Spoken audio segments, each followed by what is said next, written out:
time to talk movies, and there's no doubt Disney's Frozen has had a fairy tale run. This week, the film officially became the highest grossing animated movie ever, having taken in more than $1 billion worldwide.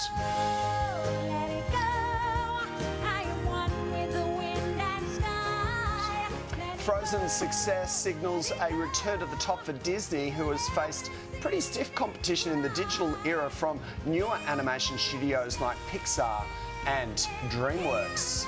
The always animated Jason Jabba Davis joins us live in the studio. Jabba, Frozen, why has it been such a big success? Tom, that's a good question. I guess it covers two bases. It's timeless and it's contemporary. So it's taken a story rooted in Hans Christian Andersen's The Snow Queen, which Walt Disney first kicked around back in the 40s. That's the 1940s.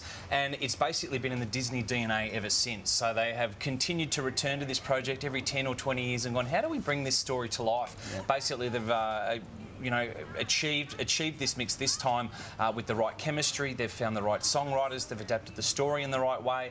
They've created not one but two Disney princesses, sisters, and a villain who is actually a hero within the movie. Yeah, they certainly kick goals. If you missed the movie, you could see the stage show. Is that a bit early, the stage show already? Well, I guess it's a money-making thing, Chris. You know, The Lion King, I think, was the first musical to take in over $1 billion, obviously off the back of such a successful film, which is now 20 years old. And so Disney, Bob Iger has confirmed that, yes, we're looking to make a Frozen stage show. And given the pedigree of the people that wrote the songs, they have a couple of stage shows on Broadway. The Book of Mormon, which has been a smash hit, and Avenue Q. So, you know, it looks like if they write the songs, it'll be a smash as well. Hey, if we go back in time, Disney originally released Snow White back in 1937. Big success. Why so successful even back then? I think you have to back Walt Disney himself there. He was one of these pioneers like Steve Jobs. I think if people look back in 80 years' time at the gadgets that Apple has given us, when we look back at what Walt Disney was committed to in creating the world's first feature-length animated colour film with its own soundtrack. They released a soundtrack album which had never been done before. He was a stickler for quality sales, so this was one of his pride and joys. He wanted to make sure this worked, to basically bankroll Disney for the remainder of their, you know, illustrious careers so far. Mate, there's no doubt. I mean, the guy is a genius. He truly is Walt Disney. But Pixar really changed the tune, didn't they, when they brought out Toy Story? That was the big game changer for everybody. Well, of course, The Lion King was the last hand-drawn animation in 1994, the feature film, or, you know, one of the last big ones. And it was Toy Story where they realised that we can do this with computers, we can reach worlds that weren't really possible before.